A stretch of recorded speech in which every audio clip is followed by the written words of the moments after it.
522, do you read? High above Athens, Greece, fighter jets track a 737 as it circles the city. 522, do you read? Over. There's no answer from the passenger plane, but there is someone at the controls. More than 100 people are on board. There is one person moving in the cockpit. Repeat. What's happened to the crew and passengers? And who is flying the plane?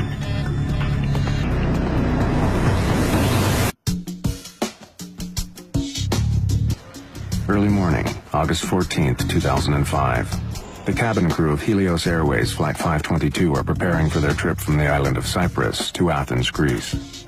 Andreas Prodromo is 25.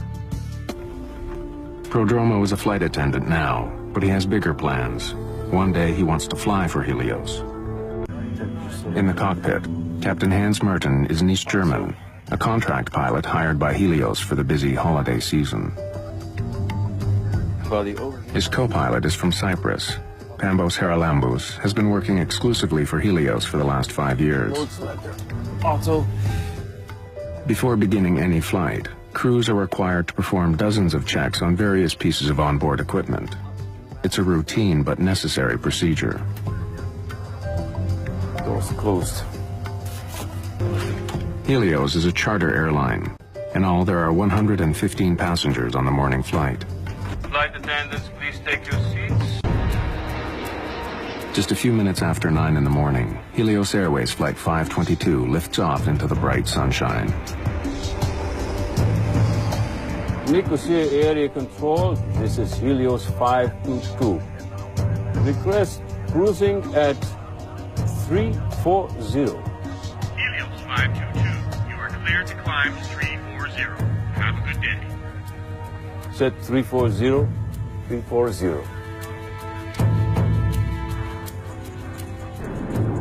Minutes into the flight, the plane is still climbing towards its cruising altitude. Suddenly, an alarm blares in the cockpit. What is it? Takeoff config warning? The flight crew is confused. The takeoff configuration alarm normally only sounds on the ground. It tells pilots their jet isn't ready for takeoff. The crew doesn't know why it's sounding now. Operations, this is Flight 522, over. Flight 522, what can I do for you? We have a takeoff config warning on. With the first alarm still beeping in the cockpit, things become even more confusing. Their master caution alarm goes off. It could indicate that some systems on board are overheating. We now have a master caution. I find him very hard to understand. His accent is quite thick. Flight 522, what can I do for you? While the pilots and ground engineers try to troubleshoot the two alarms, most passengers have no idea there's a problem until... Everyone stay calm. Please remain seated. Everyone, please put the oxygen masks on completely over your mouth and nose.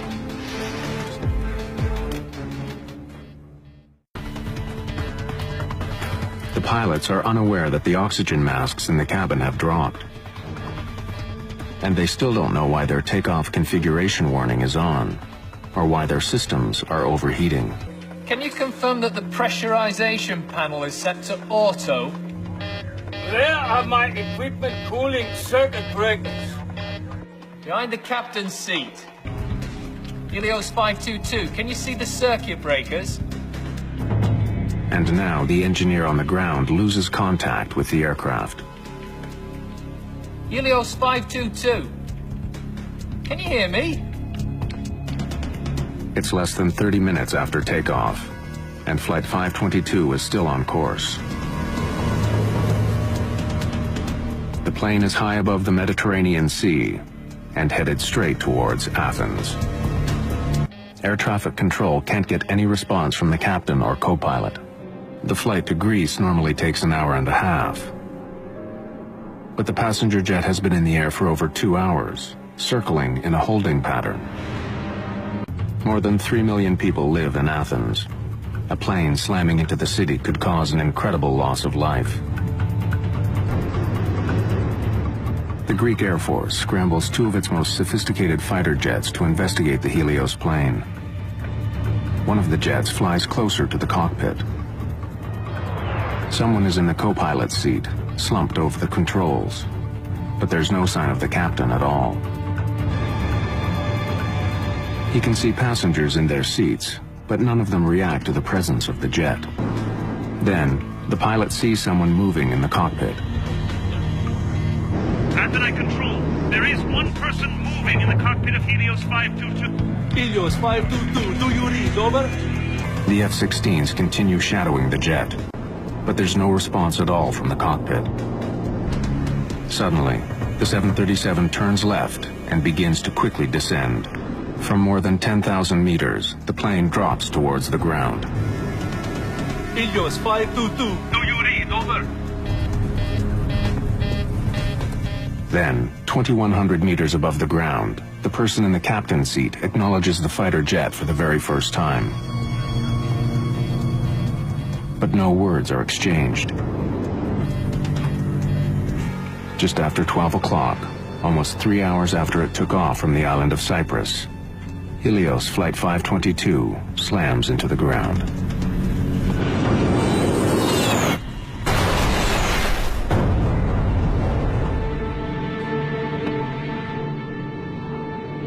Athenai ACC, Helios 522 is down. Repeat, Helios 522 is down on Gramatico Hill. Over. Fire and rescue workers rush to the crash site. There are no survivors. It is the worst air crash in the history of Greece. Investigators immediately start looking for the cause of the crash. Bodies recovered from the wreckage are brought to the offices of Athens' chief coroner. Autopsies add more mystery to the case. Everyone on board the plane was alive at the time of the crash. But if the passengers were alive the entire flight, why didn't the pilot of the fighter jet see any activity inside the cabin? And who was at the controls as the jet circled over Athens? The person at the controls of the plane when it crashed was flight attendant Andreas Prodromo. When Chief Investigator Akrivos Soulakis listens to the final moments of the flight, Mayday. This was no terrorist act. Flight 522. Athens. Prodromo was calling for help. Soulakis hears 5 separate maydays on the tape. When he was seen at the controls, Flight 522 had been in the air for almost 3 hours. And the reason the Helios plane seemed to veer away from the F-16s following it was because its left engine was out of fuel. No matter what caused the alarms to sound, the ultimate reason for the crash was simple. Eventually, the plane ran out of fuel and crashed, killing 121 people. Chief Investigator Akrivos Soulakis focuses on a small control panel found in the wreckage of the ravaged jet. The P5 pressurization panel ensures that passengers have enough air to breathe, even at high altitudes. During normal flight, a plane's engines force air into the cabin. To ensure oxygen circulates during the trip, normally, pressurization takes place automatically. But when the pressurization switch is set to manual, both the captain and co-pilot are responsible for maintaining the cabin atmosphere using a controller. Soulakis learns that during the early morning maintenance check on Helios 522, ground engineers had turned the P5 switch to manual. When the test was over, they didn't turn the switch back to automatic.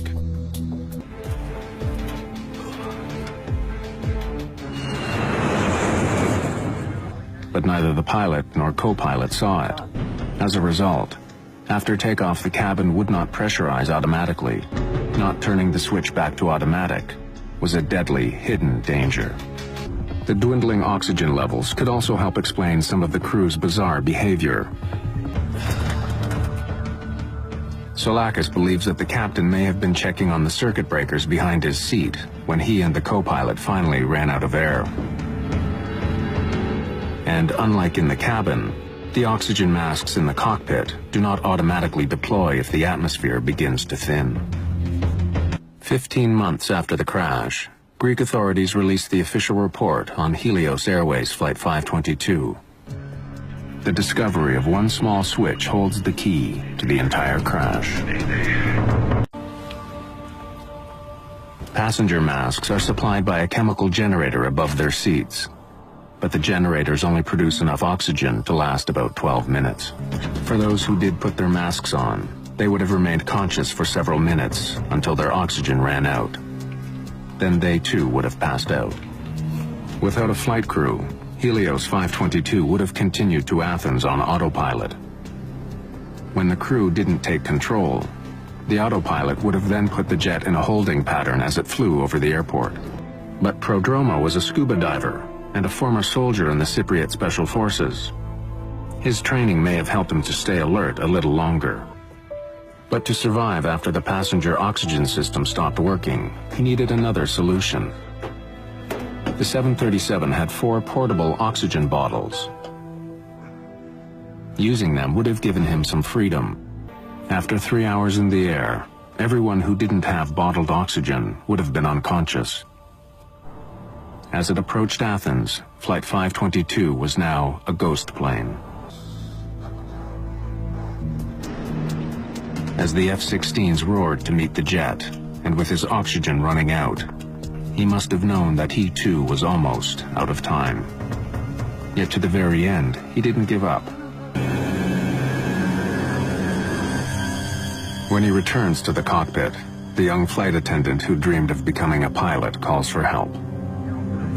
Mayday.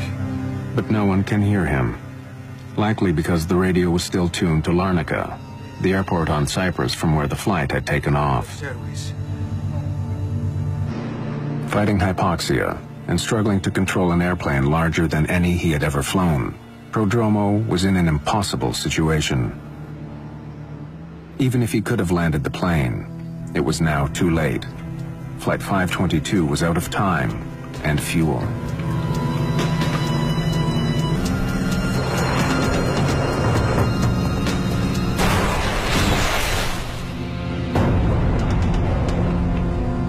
On the hill north of Athens where Helios 522 crashed, there are faded photographs of many of those who died. Bleached by the brilliant Mediterranean sun, they gaze over the rugged, ancient terrain, silent witnesses to one of the world's most bizarre and tragic airline disasters.